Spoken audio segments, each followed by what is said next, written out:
ya. Tadi saya ambil contoh dalam Matius 26 ayat 39. Ternyata Tuhan Yesus sendiri waktu dia berdoa dia punya sikap, ya, sikap atau kondisi kondisi tubuh, ya, keadaan hidup kita.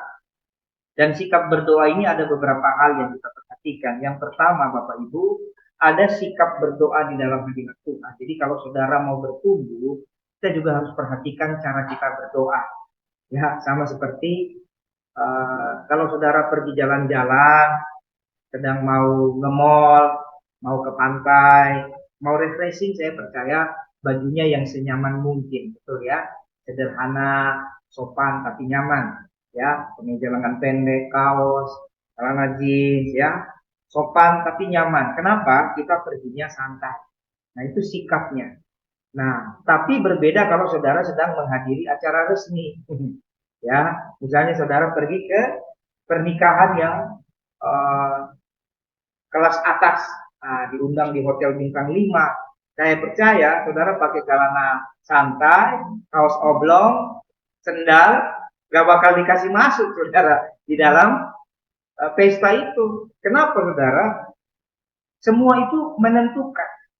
Nah, kadang-kadang saudara orang Kristen ini lupa, yang ada di pikirannya cuma Tuhan ini mengerti, ya, Tuhan ini maha tahu. Jadi waktu dia berdoa, dia juga lupa bahwa dia sedang berjumpa dengan Tuhan yang hebat, Raja di atas segala raja. Dia sedang berjumpa dengan penguasa alam semesta. Memang Tuhan kita baik, tapi saya pernah sampaikan waktu yang lalu, doa itu kerendahan hati, ya. Doa itu kerendahan hati, tentunya kita harus belajar punya sikap berdoa yang baik, ya. Itu juga menentukan pertumbuhan doa kita ke depan. Nah, di sini ada sikap berdoanya secara khusus saudara, saya bagi dalam beberapa poin. Yang pertama, sikap berdoa dalam hadirat Tuhan, ya. Ada juga yang kedua, sikap berdoa di hadapan Tuhan. Ini berbeda, ya. Jadi kalau sikap berdoa di hadirat Tuhan itu adalah konteks secara umum. Kita orang percaya setiap kali berdoa merasakan hadirat Tuhan. Hadirat itu artinya suasana kedatangan Tuhan. Bisa perasaan kita, bisa jiwa kita, bisa roh kita merasakan kehadiran Tuhan. Itu namanya sikap berdoa di hadirat Tuhan. Tapi berbeda kalau sikap berdoa di hadapan Tuhan.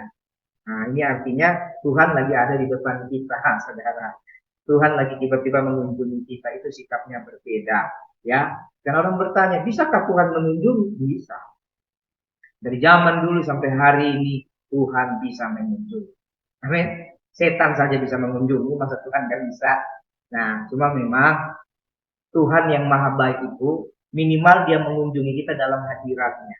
Ya, ada kasih karunia orang tertentu yang lagi berdoa tiba-tiba Tuhan datang, itu kasih karunia. Ya, itu banyak faktor yang bisa membuat orang lagi berdoa tiba-tiba Tuhan hadir. Bisa faktor kesungguhan orang itu, bisa faktor kesiapannya beliau yang sudah berdoa sekian lama dengan sungguh-sungguh dengan rindu. Bisa juga karena memang Tuhan mau berperkara, ada hal-hal tertentu yang mau disampaikan. Nah, urusan Tuhan hadir bukan urusan kita. Ya, urusan Tuhan hadir, Tuhan datang mengunjungi kita dalam doa secara real, itu urusan Tuhan. Tapi sebagai orang percaya, kita harus punya iman. Ini hal supernatural. Doa ini hal supernatural, ya, bukan hal logika. Saudara perhatikan ya, kalau saudara mau membenturkannya dengan logika, kita nggak akan ketemu. Ya, doa itu hal supernatural. Kalau hal supernatural, hal rohani, saudara bangun iman dulu secara rohani. Bahwa orang berdoa, anugerah Tuhan, sekali waktu dia akan mengalami Tuhan datang secara pribadi. Itu dulu.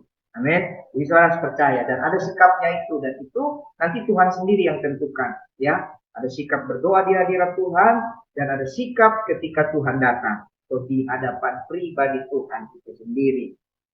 Baik, saya jelaskan dulu sedikit tentang sikap berdoa di dalam hadirat Tuhan. Kenapa ini penting, saudara?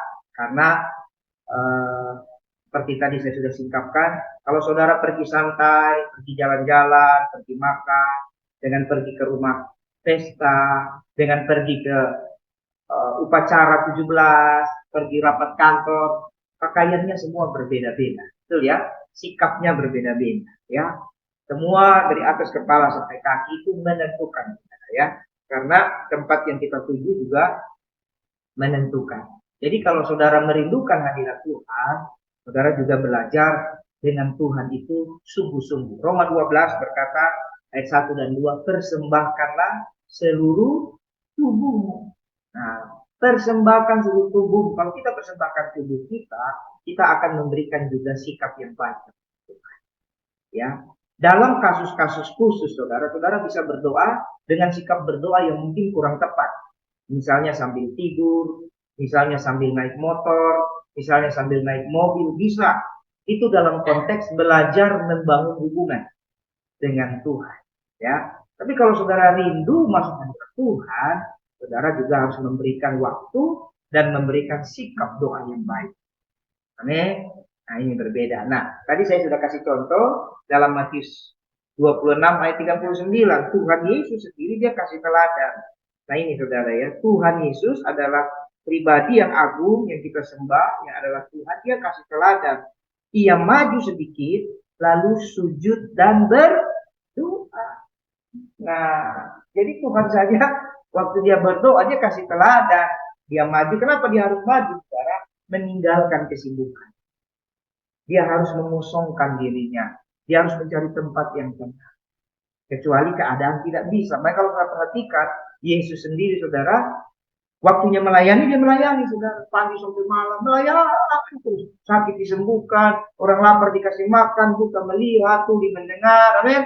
Lumpuh berjalan, melayani. Tapi begitu sudah tenang, selalu Tuhan cari waktu sendirian. Dia sujud berdoa. Ini sikap yang baik. Jadi kalau Tuhan saja begitu, siapa kita? Setiap kali berdoa selalu doa sambil main handphone ya. Zaman milenial sekarang ini kan sudah bingung mana yang benar, mana yang salah ya. Haleluya. Oh, sebentar lagi doa. Oh, sebentar lagi doa. Haleluya. Nah ini kalau dalam konteks sesekali ada hal-hal tertentu, misalnya saudara lagi janji untuk hal yang sangat penting lah, sesekali ya mungkin oke. Selesai saudara telepon ya taruhlah dan mulailah berdoa dengan baik. Amin. Tapi kadang-kadang kita saudara selalu yang di otak kita, Tuhan ini mengerti. Doa baru 5 menit, cek lagi. WhatsApp lagi. Takut sekali kehilangan proyek. Haleluya, haleluya. Oh, haleluya. Waduh. Padahal saudara, nggak usah takut. Waktu berdoa ya berdoa lah.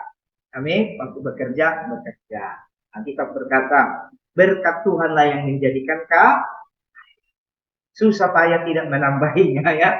Bahkan Tuhan memberkati orang yang dikasihinya pada waktu tidur. Amin. Wah, itu kesaksian soal itu terlalu banyak. Bangun tidur tiba-tiba buka WhatsApp. Bangun tidur tiba-tiba buka WhatsApp. Pak, Tuhan Yesus memberkati. Ada sedikit berkat. Nah itu. Amin.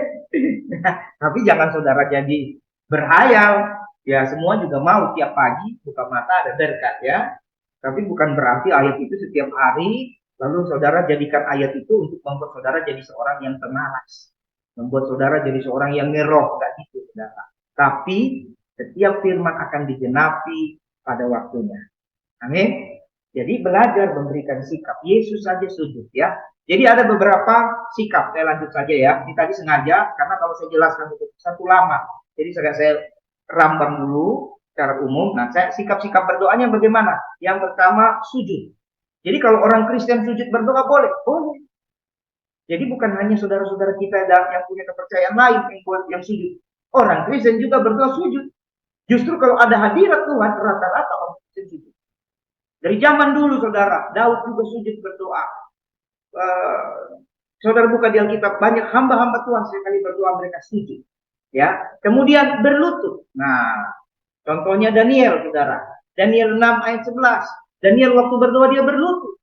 Berarti sujud juga boleh, berlutut juga boleh. Supaya jangan orang Kristen jadi pecah-pecah. Saya Kristen gereja AAAA. Kami tidak pernah tuh berdoa berlutut. Berlutut itu Kristen gereja BBBB. Nah ini saudara. Enggak, saudara tahu ayatnya ada. Justru sikap berdoa itu tanda orang itu mau masuk dalam hadirat Tuhan. Jadi ada sujud, ada berlutut. Kemudian Ada lagi sikap berdoanya apa? Berdiri mengangkat tangan.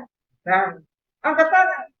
Jadi supaya kita tidak merasa, itu orang jadi jangan-jangan lagi sesat. Dulu waktu saya di salah satu, waktu saya belum bertobat sungguh-sungguh, di salah satu gereja, saya tidak perlu sebut namanya ya, tidak sopan ya, salah satu gereja yang menurut saya gereja itu adalah gereja paling baik, itu tidak pernah itu ada doanya berdiri angkat tangan di gereja kami dulu, saya dulu waktu saya masih SD, SMP, SMA. Jadi ketika saya lihat orang Kristen berdoa angkat tangan, saya langsung menghakimi. Saya bilang itu gereja sudah sesat. Gitu. Tapi sekarang saya baru sadar, saya yang sesat karena saya tidak tahu firman. Firman itu terang, ya. Saya sesat, saya sombong. Padahal di Alkitab ada. Berdiri mengangkat tangan. Contohnya apa? Keluaran 17. Bagaimana Musa berdoa mengangkat tangan. Bahkan waktu Musa berdoa mengangkat tangan, saudara, itu peristiwa ajaib terjadi. Yaitu apa? Matahari berhenti. Ya, Musa pernah berdoa menghentikan matahari. Supaya apa? Supaya Yosua bisa berperang mengalahkan bangsa-bangsa yang disuruh Tuhan untuk dikalahkan. Dan karena Musa angkat tangan, dia lelah, dia capek, saudara, dia harus ditopang oleh Harun dan Hur. Saudara mau angkat tangannya begini, boleh. Mau angkat tangannya begini, boleh. Ya, terserah. Yang penting jangan sambil angkat beban.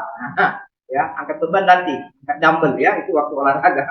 Ya, kalau doa ya angkat tangan, terserah saudara. Ya, gitu. Kalau mau latihan otot boleh, tapi jangan waktu berdoa ya. Jadi ada berdiri mengangkat tangan. Jadi di Alkitab saudara, Tuhan ajar kita luar biasa. Musa pernah berdoa menghentikan matahari. Jadi selama matahari tidak turun, maka perang berjalan untuk orang Israel yang dipimpin Yosua bisa mengalahkan bangsa-bangsa itu. Ya. Dan ada juga yang namanya Elia. Dia berdoa menghentikan hujan. Hebat kan? Jadi hebat Tuhan kita.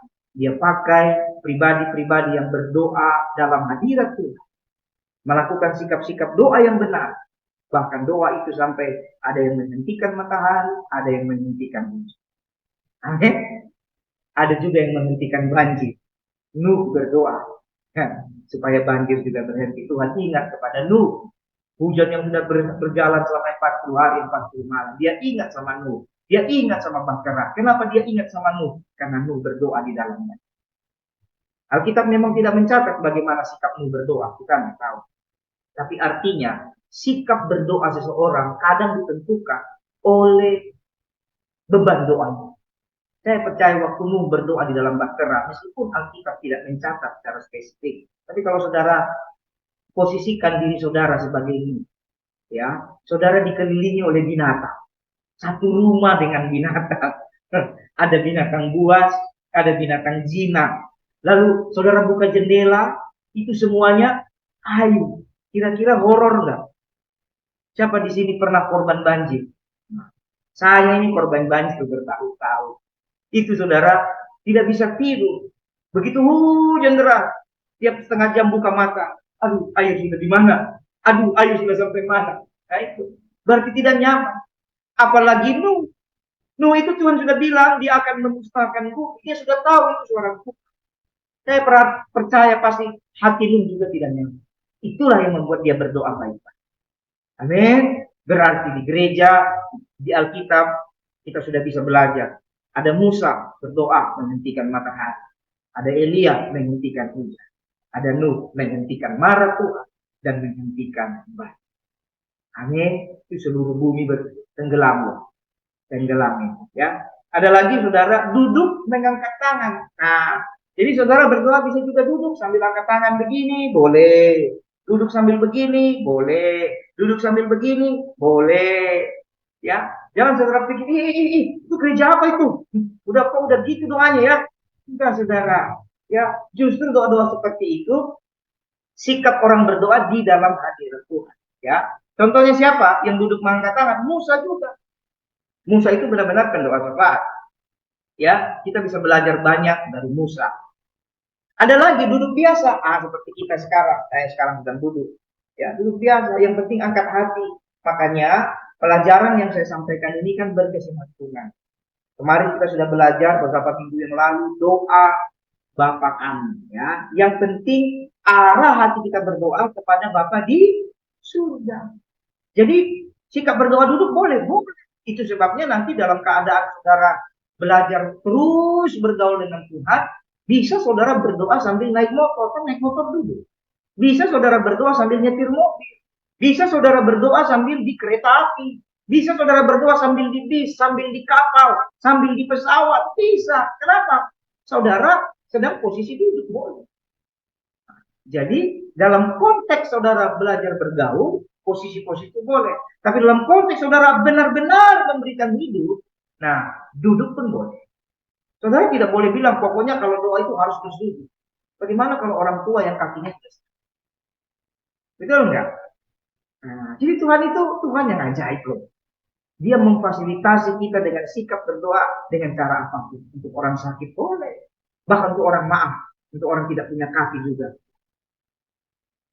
Kalau saudara-saudara kita, kalau saudara pergi ritual berhala kepada setan, itu kalau orang punya keterbatasan nggak bisa loh. Kan ada syaratnya harus lompat apa kan gitu ya macam-macam. Harus posisi apa. Tapi Tuhan Yesus, Tuhan yang kita sembah, mengajarkan kita luar biasa. Kemudian ada lagi sikap berdoanya apa? Saudara membungkuk ke tanah atau ke lantai. Bungkuk. Nah, membungkuk ke tanah atau ke lantai dengan muka di antara kedua lutut. Jadi membungkuk biasa boleh atau membungkuk sampai muka di antara kedua lutut. Itu contohnya siapa? Elia. Nah, nanti saudara di rumah atau sambil yang online, kalau yang onsite juga boleh, kalau berani nggak malu. Yang online nanti saudara tes gimana caranya membungkuk kepala di antara dua lutut. Gimana? Ada yang bisa nggak? Nah, itu artinya saudara, saya percaya kenapa sampai Elia berdoa seperti itu. Dia sungguh-sungguh. Amin. Orang kalau beban pergumulannya berat pasti sungguh-sungguh. Nah, jadi kenapa saya ajarkan ini supaya kita semakin menyadari bahwa Tuhan itu memperhatikan kesungguhan. Ya, kadang-kadang saya sebagai hamba Tuhan menemukan ada orang pergumulannya udah banyak, tapi sungguh-sungguhnya itu loh, nggak mau gitu saudara. Gitu. Itu kurang sungguh-sungguh. Nah, kita belajar dari hamba-hamba Tuhan yang ada di Alkitab, ya, teladan-teladan iman yang ada di Alkitab. Mereka dipakai Tuhan, tapi ketika mereka berdoa, mereka sungguh-sungguh sampai lahirlah sikap-sikap doa yang kayaknya unik sekali. Amin. Kemudian ada lagi mengunjurkan badan. Menunjukkan badan itu seperti tengkurap. Ya. Seperti tengkurap, saudara. Mengunjurkan badan itu seperti tengkurap. Jadi lurus. Boleh. Nah, itu kalau saudara dalam hadirat Tuhan. Nah, tapi jangan belum dalam hadirat Tuhan, saudara setiap kali berdoa mengunjurkan badan. Nanti lama-lama ngantuk. Beda ini. Ya. Kalau dalam hadirat Tuhan, sekali waktu, dan ini sering, saya punya teman-teman yang suka berdoa, saudara. Kadang nanti mereka sudah doa 5,5 jam, 1 jam, tiba-tiba dari duduk mereka mengunjungkan badan. Itu saking sungguh-sungguh. Dan itu biasanya nanti sikap-sikap begitu, kalau saudara Tuhan bawa sampai ke level doa melahirkan. Saudara melahirkan satu kota, sebelum saudara lahirkan, saudara mengandung dulu kota itu. Ya, nah ini sudah bicara supernatural sampai saudara melahirkan. Nanti tanya ibu-ibu yang melahirkan atau yang sudah menikah punya istri, tanya istrinya. Waktu dia mengandung itu posisi nggak ada yang benar, saudara. Tidur itu susah, segala macam. Dia cari sampai anak itu lahir. Jadi waktu kita berdoa, jadi kita mengunjurkan badan, itu karena kita sedang mengandung doa itu. Kita mengandung doa itu bisa lama. Dalam konteks doa melahirkan itu luas, saudara. Itu saya belum bisa jelaskan di sini. Nanti itu ada waktunya kalau saudara mau kita belajar. Jadi ada doa melahirkan saudara mengandung. Misalnya saudara doakan satu kota, itu bukan sehari. Saudara doakan satu beban yang Tuhan taruh, itu kita bisa berbulan-bulan, bisa bertahun-tahun saudara mengandung. Sampai nanti dalam proses saudara mengandung itu, rencana Tuhan dalam Roh Kudus, saudara kandung istilahnya ya, saudara mengandung. Saudara menjadi rahimnya Tuhan. Mendoakan satu beban itu, satu kota, satu negara. Waktu saudara hendak melahirkan beban doa itu ke dalam hadirat Tuhan menjadi satu jawaban doa, itu kadang posisi-posisi doanya bisa mengunjurkan badan. Keren ya. Siapa yang mau mengalami pengalaman-pengalaman seperti itu? Saya mau. Tapi gimana mau mengalami? Syaratnya sederhana. Mari mulai berdoa. Kalau nggak mau berdoa ya repot. Kalau cuma mendengar, mendengar, oh kita kan bilang, jangan jadi pendengar saja, tapi pelaku. Pelan tapi pasti, ya. Meskipun kayaknya kita nggak ngerti gimana, mulailah berdoa. Nanti saudara mengerti apa yang saya sampaikan. Kemudian ada juga sikap berdoa dalam hadirat Tuhan dan juga sikap hati. Nah ini kondisi-kondisi di mana tubuh kita nggak bisa, tapi hati kita bisa. Ada contohnya. Contohnya siapa? Paulus dan Silas. Kita bisa lihat dalam kitab para rasul 16 ayat 24 sampai 25. Paulus dan Silas sedang ditangkap, tangan dan kakinya terikat. Mereka lagi tangannya terikat, kakinya terikat di penjara. Gimana mau angkat tangan? Gimana mau sujud? Gimana mau mengunjurkan badan? Gak bisa. Gimana mau berlutut? Kaki tangannya terikat. Berarti apa? Dia angkat. Jadi ada kondisi saat saudara rindu dalam hadirat Tuhan, tapi fisik saudara mungkin seperti Paulus dan Silas. Mungkin saudara dalam satu kondisi yang berat, seperti Paulus dan Silas diikat oleh karena mempertanggungjawabkan penginjilan mereka. Hati tetap bisa berdoa. Atau ada yang mungkin karena fisiknya lagi kena sakit, hati bisa berdoa. Amin. Ada juga yang mungkin dia pengen masuk hadirat Tuhan, tapi tiba-tiba hadirat Tuhan datang dalam dirinya, dia lagi di kantor. Gak mungkin di kantor dia, haleluya. Satu kantor kaget. Ya kan? Berarti dan itu dalam konteks yang saudara masih bisa kendalikan. Ada konteks yang saudara nggak bisa kendalikan. Dulu kami ada teman jemaat saudara sekarang jadi hamba Tuhan beberapa tahun lalu dia sungguh-sungguh berdoa. Tiba-tiba dia dilawat Tuhan. Dilawat Tuhan di mana? Di lapangan bola. Lagi main bola dia saudara. Pemain bola. Dia orang Afrika. Lagi main bola. Begitu dia tendang bola, dia ada kepenuhan Roh Kudus. Nah, dia bingung waktu itu dia benar-benar masih baru mengalami Tuhan. Dia bingung dia mau main bola tapi wow dia bahasa roh. Bingung. Untung pelatih tahu langsung tarik dia. Begitu tarik dia. Nah, itu kaget itu.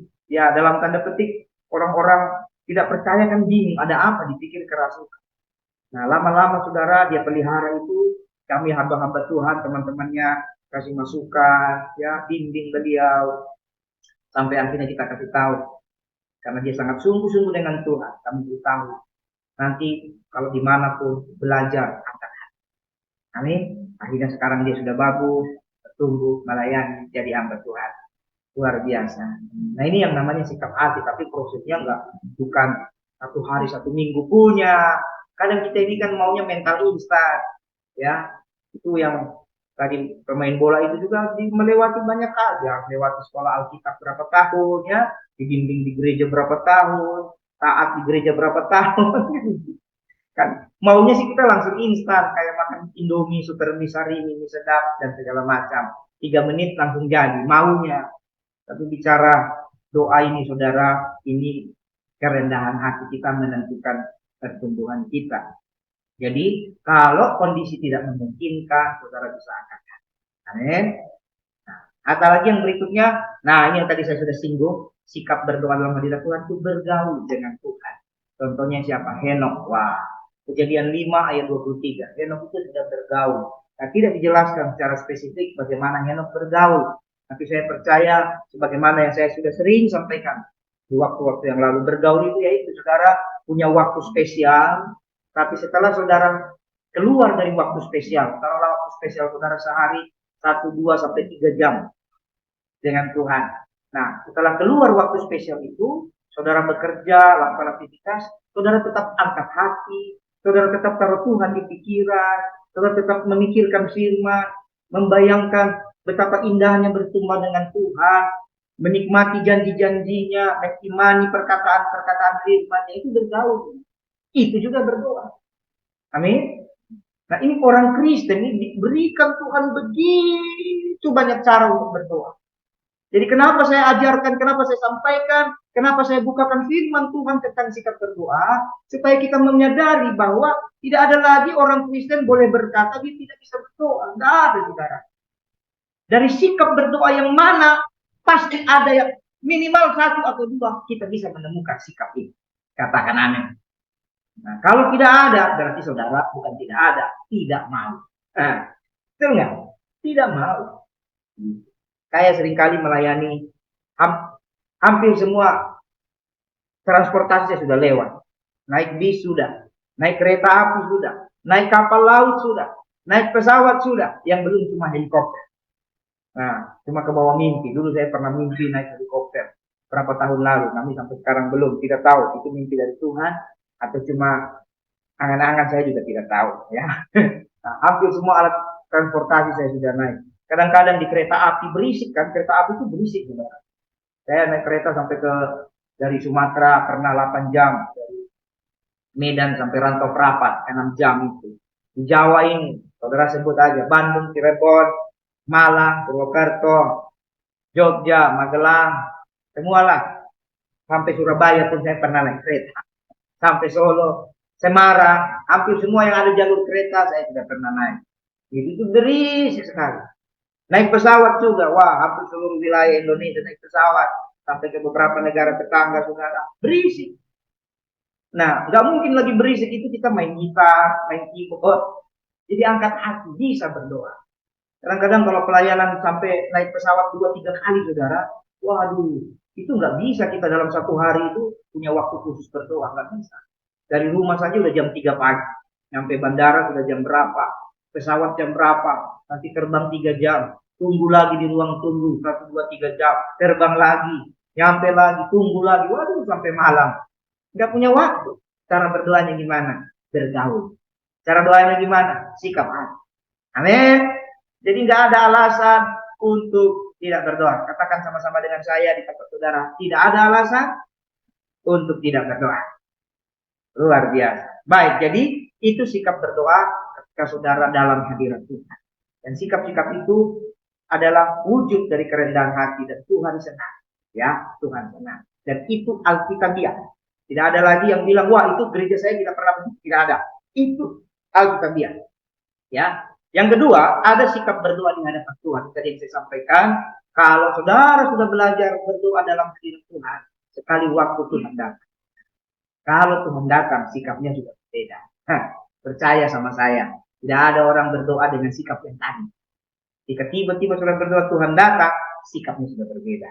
Alkitab mencatat, kita kasih contoh Musa. Jika Musa biasa berdoa, hidup Musa itu selama 40 tahun memimpin orang Israel keluar dari Mesir.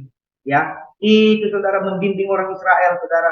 Bahkan setelah keluar pun di padang gurun, hari-hari hidup Musa adalah berdoa. Ada kalanya dia berdoa biasa di dalam hadirat Tuhan. Tapi sering sekali dia berdoa berhadapan muka dengan Tuhan. Di mana? Waktu dia naik di Gunung Sinai. Amin. Waktu dia terima 2 loh batu. Ya, waktu dia melihat Tuhan di semak belukar. Nah, itu sudah berdoa di hadapan Tuhan, sudah tidak lagi. Dan sikapnya gimana? Berlutut ke tanah sambil sujud menyembah. Jadi semua sikap-sikap berdoa yang tadi di hadirat Tuhan tiba-tiba berubah. Kenapa? Tiba-tiba Tuhan yang tadi dipanggil, Tuhan yang tadi dipuji-puji, Tuhan yang tadi disembah-sembah, tiba-tiba muncul. Itu kasih karunia yang hebat. Amin. Tadi saya sudah sampaikan di awal, jangan saudara cocokkan dengan logika, berdebat nanti. Yang pasti percaya Tuhan mau datang bisa datang. Karena toh kita orang percaya, orang Kristen punya satu keyakinan, Yesus akan datang kali kedua. Itu secara umum untuk menghakimi bumi. Tapi Yesus juga masih berhak datang. Dia Bapa. Kalau dia Bapa kita anak, boleh nggak Bapa mengunjungi kita? Boleh. Ya, saya mau lewat pelajaran doa ini, batasan-batasan rohani itu jelas. Jangan benturkan dengan logika.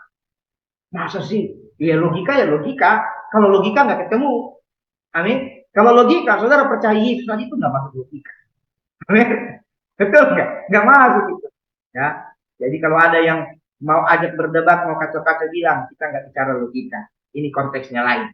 Ya. Sama seperti saudara menjelaskan resep kue sama montir mobil.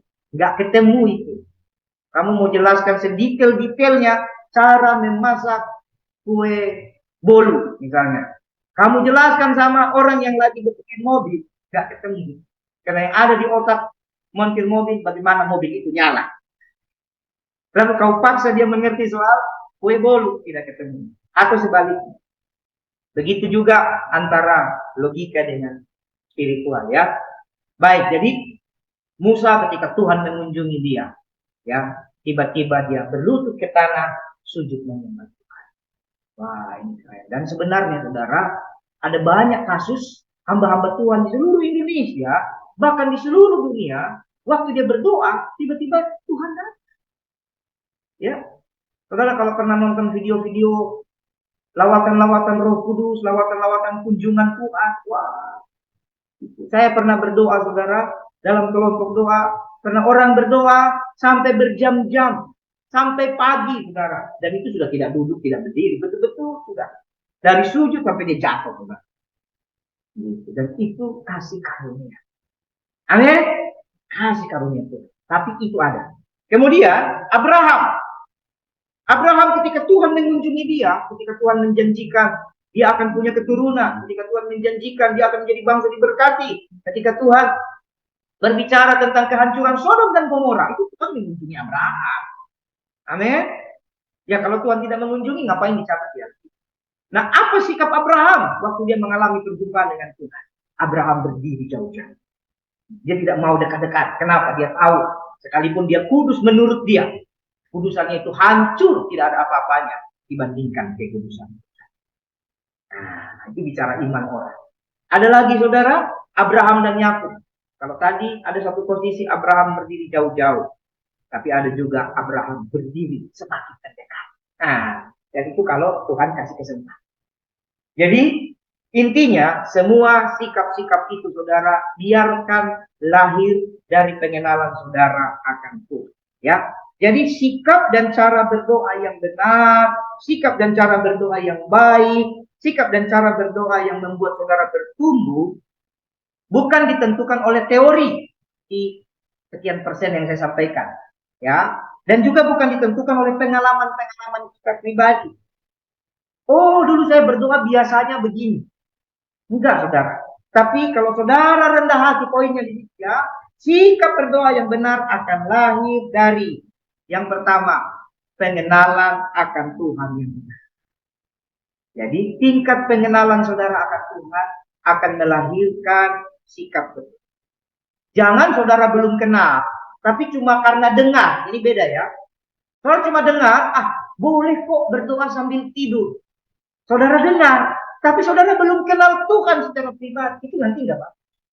Nah, ini yang banyak terjadi di Kristen sekarang, di gereja. Mereka potong kompas, mau jalan pintas. Mereka mendengar kesaksian dari hamba-hamba Tuhan yang sudah bergaul, yang sudah kenal Tuhan. Mereka dengar kesaksian dari pendoa-pendoa yang sudah mengalami. Lalu mereka bilang, oh ya, pendoa itu berdoa gini, boleh? Boleh. Jadi tadi saya jelaskan. Ada sujud, ada berlutut, boleh. Tapi biarkan sikap berdoa itu lahir karena saudara kenal. Amin. Anak saya, saudara, yang dua biji. Anak saya 2 biji mata Allah ya, biji mata Tuhan. Itu mereka punya sikap beda-beda. Tapi mereka kenal saya. Kalau yang satu, saudara, dia minta sesuatu. Begitu saya tolak, senjatanya apa? Dia nangis. Habis dia nangis, dia datang peluk saya, dia cium saya. Karena dia tahu, pasti luluh hati saya. Coba anak orang begitu. Dia minta sesuatu sama saya, lalu dia nangis, dia cium saya bingung juga. Wah, ada apa nih? Benar enggak? Nah, anak saya dia kenal saya. Dia pakai senjata air mata, lalu dia peluk saya, dia cium saya. Luluh hati saya. Nah, itu sikap karena dia kenal. Anak saya yang satu lagi, tidak. Nanti dia nggak nangis. Dia mulai matanya aja yang kayak aneh-aneh, lalu dia pijit-pijit kaki saya. Dia mulai sayang, dia mulai baik-baik. Dia pegang-pegang tangan saya. Dia pegang. Papi, terus papi. Masing-masing pengenalan. Yang satu dengan caranya, yang satu dengan caranya. Makanya tadi di awal saya sampaikan, ada sikap-sikap berdoa. Biarkan nanti Roh Kudus di dalam nama Tuhan Yesus. Karena saudara mengenal Tuhan pelan-pelan. Tingkat saudara bertumbuh. Biarkan sikap berdoa saudara lahir. Amin. Nah, kemudian saudara, sikap berdoa yang benar juga akan lahir karena beban doa yang berat. Ya, kalau beban doa saudara berat, saudara dalam pergumulan, saya percaya saudara pasti sikap saudara sungguh. Nggak ada orang doanya itu sudah berat, bebannya sudah berat, lalu doanya begini. Tuhan, aku percaya Tuhan, terserah kau saja. Nggak ada saudara. Ya, kalau ada itu berarti imannya luar biasa. Ya, biasanya orang kalau beban sudah sangat keras, pasti dia berdoa baik-baik. Dia akan menangis, dia akan berseru, dia akan bersujud, dia akan melakukan hal-hal yang mungkin tidak bisa masuk di akal. Kenapa? Bebannya berat. Apalagi kalau beban itu beban doa kota, beban doa suku, beban doa marga. Wah, wah, wah. Keren loh. Ini kalau kita banyak yang hadir onsite dan nanti sekolah doa benar-benar onsite sudah betul-betul terbuka, saya akan lebih banyak saksikan. Ini saya tidak bisa saksikan secara vulgar, karena ini kan di record ya, di upload di media sosial. Saya pernah mendoakan beberapa marga. Tahun kapan saya mendoakan satu marga seluruh dunia, dia hadir ribuan orang. Itu mendoakannya, saudara, beban doanya beda lah. Lalu berapa waktu kemudian saya mendoakan lagi satu marga, dari suku yang berbeda lagi. Lalu mendoakan satu suku, lalu mendoakan satu wilayah, mendoakan satu kota. Itu beban doanya beda. Nah, karena itu sensitif dan banyak hal, saudara, tidak bisa saksikan. Dan kesaksian pendoa-pendoa hamba-hamba juga mirip-mirip. Beban doa itu melahirkan sikap doa yang benar. Waktu Tuhan Yesus di Taman Getsemani, doanya itu, saudara, bukan lagi beban yang tadi saya saksikan, beban satu marga, beban satu kota, beban satu suku, beban satu pulau, beban satu negara. Bukan. Waktu Tuhan Yesus doa di Getsemani, dia punya beban seluruh alam semesta, beban seluruh bumi, beban seluruh manusia. Dia berdoa menanggung beban itu. Makanya dia berdoa sampai meneteskan tetes-tetes darah. Jadi kalau Tuhan saja dia punya sikap seperti, harusnya kita anak-anaknya juga jadi menghargai waktu-waktu kita berdoa. Amin. Nah, kemudian beban doa, sikap berdoa yang benar juga ditentukan oleh kehadiran Tuhan. Seperti tadi ya, kalau Tuhan hadir, saudara, ya pasti semua sudah tidak masuk logika. Sikap berdoa berubah. Kemudian sikap berdoa juga ditentukan oleh bagaimana Roh Kudus memimpin saudara. Ya, Roh Kudus itu ada di hati kita. Ia memimpin kita. Kemudian sikap berdoa juga ditentukan oleh iman setiap kita. Ada orang yang beriman, pokoknya kalau dia bersujud Tuhan hadir. Kalau dia bersujud dia masuk hadirat Tuhan. Itu iman dia, nggak apa-apa. Ya, tapi biarkan itu iman yang benar-benar datang dari yang tadi di awal ya, pengenalan akan Tuhan, lahir iman. Jangan karena iman orang, urusan doa, saudara tidak bisa pakai iman orang. Sekalipun saudara suami istri sekalipun, kakak adik, ya, bapak anak, ibu anak, urusan iman, urusan doa, pribadi saudara masing-masing. Tidak ada baku nebeng. Oh, papa saya jago doa, berarti saya otomatis jago. Enggak ada. Istri saya jago doa, berarti saya otomatis jago doa. Enggak ada, saudara. Iman itu pribadi masing-masing. Amin. Ya, tapi kita bisa belajar dari suami kita, belajar dari istri kita, belajar dari orang tua kita, anak kita, sampai iman kita sendiri lahir. Amin. Mereka jadi teladan sampai kita melahirkan iman kita sendiri. Dan lahirlah sikap doa. Ibrani 11 ayat 6 dikatakan, tanpa iman tidak mungkin orang berkenan kepada Allah. Jadi berdoa pun harus punya iman. Ada iman pemberian, ada iman yang saudara tumbuhkan sendiri. Iman pemberian bukan soal iman keselamatan dalam ini. Tapi setelah saudara punya keselamatan dalam Tuhan Yesus, iman pemberian itu harus tumbuhkan, bersinergi, bersama-sama dari hati saudara. Hidup saudara, pikiran saudara bertumbuh. Gimana bertumbuhnya? Waktu dengar firman, Roma 10 ayat 17. Iman timbul dari pendengaran, dan pendengaran akan firman. Pendengaran akan firman Kristus. Kemudian iman juga bertumbuh ketika apa? Saudara mulai melakukan setiap firman.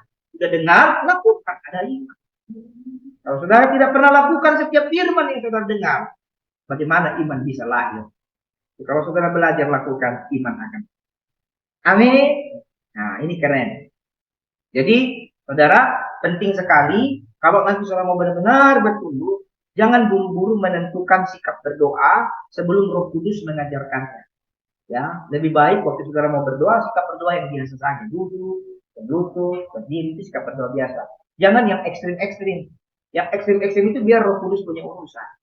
Karena saudara, nanti kalau saudara belum apa-apa sudah menentukan sikap-sikap berdoa, nanti Roh Kudus tidak bisa memanifestasikan banyak hal dalam hidup saudara. Roh Kudus tidak bisa ajar lagi saudara karena saudara sudah hebat. Orang yang sudah hebat tidak bisa diajar. Siapa yang bisa diajar? Yang tidak hebat, yang belum mengerti kan gitu. Nah, saya menemukan banyak anak-anak Tuhan, orang-orang Kristen, belum masuk hadirat Tuhan, belum apa-apa, sikap berdoanya sudah aneh-aneh. Ini repot. Saya datang ke satu perkumpulan doa.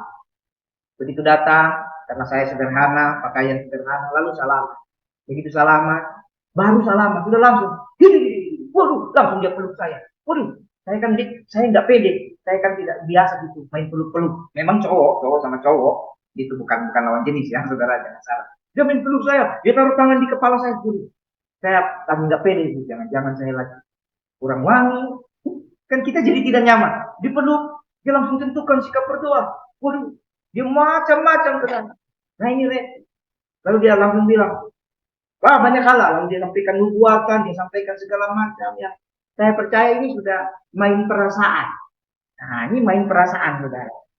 Gitu. Karena hanya dia sendiri. Kalau katanya hadirat Tuhan secara maksudnya yang sampai spektakuler itu ya harus ya kita minimal merasakan. Yang lain tidak ada. Gitu. Beda loh, ada orang bisa sendiri merasakan, orang lain tidak merasakan. Tadi saya juga saksikan. Bagaimana tentang sikap hati. Ada seorang pemain bola, lagi main bola, alami hadirat Tuhan. Betul ya? Tapi beda. Beda setiap konteks berbeda. Nah ini orang-orang ini sudah menentukan. Pernah lagi saya diundang doa semalam sukacita. Ya, saya diajak doa semalam sukacita di satu daerah. Wah saya udah semangat. Pikir saya kalau doa semalaman saya mikir sekali waktu nanti jam berapa aku tak alami hadirat. Karena itu kan bayar harga ya. Saudara, ini bas datang, kita datang, dikasih makan dulu ya, makan-makan. Belum apa-apa, salah satu pemimpin pujian doanya bilang, semua berdoa selama 2 jam ini berlutut. Waduh, saya mikir 2 jam berlutut. Ya kalau kuat nggak apa-apa. Nah ini harusnya kan santai saja, betul nggak? Kita berlutut supaya Tuhan hadir. Masalahnya bukan berlututnya, ya 2 jam itu yang masalah. Saya lihat sebelah sana ada bapak-bapak sekitar umur 60-an. Sebelah situ ada ibu-ibu 70-an. Sebelah sana ada ibu-ibu atau bapak umur 50-an. Jangankan orang saya lihat diri saya sendiri. Kalau belum dalam hadirat Tuhan berlutut 2 jam berat juga kayaknya ya. Saya juga mikir saudara. Ya itulah jadi jangan saudara ya. Tapi kalau saudara jadi pemimpin doa bilang aja. Mari kita bersikap yang sopan. Sungguh-sungguh nanti Tuhan datang. Kan enak. Nanti hadirat Tuhan datang yang mau berlutut, yang mau tiduran, yang mau angkat tangan, semuanya sesuai dengan tuntunan. Amin. Nah, kenapa saudara kita perlu menjaga itu? Supaya saudara, kalau saudara buru-buru tentukan sikap cara saudara berdoa sebelum Roh Kudus mengurapinya, sebelum Roh Kudus mengajarkannya saudara, nanti akan ada beberapa poin yang tidak baik. Yang pertama saudara, beban doa keburu didoakan sebelum pengurapan mengurapi doanya. Kenapa waktu doa kita harus menyembah, membawa doa itu baik-baik? Supaya doa itu diurapi oleh Roh Kudus. Kalau doa itu sudah diurapi oleh Roh Kudus, lalu saudara mulai sampaikan doa yang sudah diurapi. Saya percaya doa itu sampai di hadapan Tuhan dengan segera dan anugerah Tuhan akan memberikan jawaban. Jadi beban doa didoakan sebelum diurapi itu nanti tidak efektif. Lebih baik saudara jangan buru-buru memaksakan sikap-sikap aneh. Ya, supaya apa? Saudara kasih kesempatan Roh Kudus ajar saudara sampai beban itu diurapi dan ketika beban itu diurapi saudara doakan. Ini mujizat terjadi. Amin. Kemudian Anda tidak dapat diajar dan dilatih oleh Roh Kudus tentang cara berdoa. Hanya Anda akan diajar oleh diri saudara sendiri. Anda hanya akan diajar oleh orang lain. Sementara guru yang ajaib siapa? Roh Kudus. Ya, kalau saudara sudah menentukan dulu sikap berdoa yang aneh-aneh sebelum diurapi, sebelum mendapatkan kasih karunia Tuhan, nanti kita tidak bisa diajar oleh. Ya, banyak sekali kesaksian. Ya, cuma karena ini di dalam konteks rekaman saya hati-hati. Bagaimana dulu Roh Kudus ajar saya berdoa berjam-jam di atas. Nah, itu seru loh. ada. Dan itu urusan Roh Kudus. dan tidak ada yang terluka, tidak ada yang merasa tersinggung, tidak ada yang tersesat. Amin. Bagus saudara. Dan saya berdoa. Dulu saya pikir nggak bisa berdoa begitu. Ternyata bisa. Nah inilah pekerjaan Roh Kudus. Karena Roh Kudus tinggal di hati kita. Dia mau ajar. Kemudian nanti yang ketiga saudara, kita tidak mendapat pengalaman-pengalaman baru. Kalau kita udah buru-buru, pokoknya kalau doa itu harus begini. Nanti nggak dapat pengalaman baru. Sementara namanya doa itu kan spiritual ya, butuh pengalaman baru. Kita makan saja itu pengalaman. Sama-sama makanannya bakmi. Tapi begitu saudara makan di bakmi A misalnya, itu pengalaman baru ketika saudara makan di bakmi B. Ya kan? Oh iya kalau di bakmi B, modelnya begini kan pengalaman. Kalau pokoknya bakmi mah di seluruh dunia sama, belum tentu tuh. Bakmi di seluruh dunia tidak sama kan? Ketika kalau saudara bilang pokoknya bakmi mah sama rasanya, berarti saudara akan menutup diri untuk tidak bisa makan bakmi yang lain. Kira-kira begitu kan? Tapi begitu juga. Doa begitu. Kalau saudara sudah pakai pengalaman terus sendiri, nanti Tuhan tidak bawa saudara pengalaman. Amin. Kemudian saudara, kita juga tidak bisa bergaul dengan Tuhan sampai level yang Tuhan inginkan. Nanti kita juga terbatas dalam hikmat dan kewahyuan. Dan yang paling repot adalah kita menjadi sombong. Banyak berdoa menjadi sombong. Ini tidak baik ya. Kalau saudara berdoa jadi sombong, waduh ini ada yang salah. Karena sombong bukan sifatnya Tuhan. Sombong itu sifatnya setan. Kalau ada orang berdoa malah jadi sombong. Misalnya apa? Wah, dia karunianya hebat. Dia bahasa rohnya paling jago. Dia penyembahannya paling oke punya. Wah, dia paling lama berdoa. Nah, ini kalau sudah ada rasa-rasa itu di hati, malam ini saya sampaikan bertobat. Orang yang berdegaul, orang yang berdoa dengan Tuhan harusnya tidak menjadi sombong, tapi menjadi rendah. Baik saudara, begitu sedikit penyampaian tentang sikap-sikap dalam berdoa. Tuhan Yesus memberkati saudara. Sampai ketemu di Kamis yang akan datang. Linknya tidak berubah. Kalau ada perubahan akan diinfokan. Saudara boleh share setiap Rabu malam atau Kamis pagi pada teman-teman supaya lebih banyak lagi yang diberkati. Dan jangan lupa saudara juga mengunjungi channel YouTube jadi Nisan Cikokol, Facebook Nisan GBI Nisan Cikokol, dan Instagram GBI Nisan Cikokol. Sesekali kita sedikit promo lah ya. Jangan lupa follow, like, and subscribe ya. Tujuannya bukan aneh-aneh, supaya semakin banyak kita. Baik, demikian firman Tuhan. Tuhan Yesus memberkati.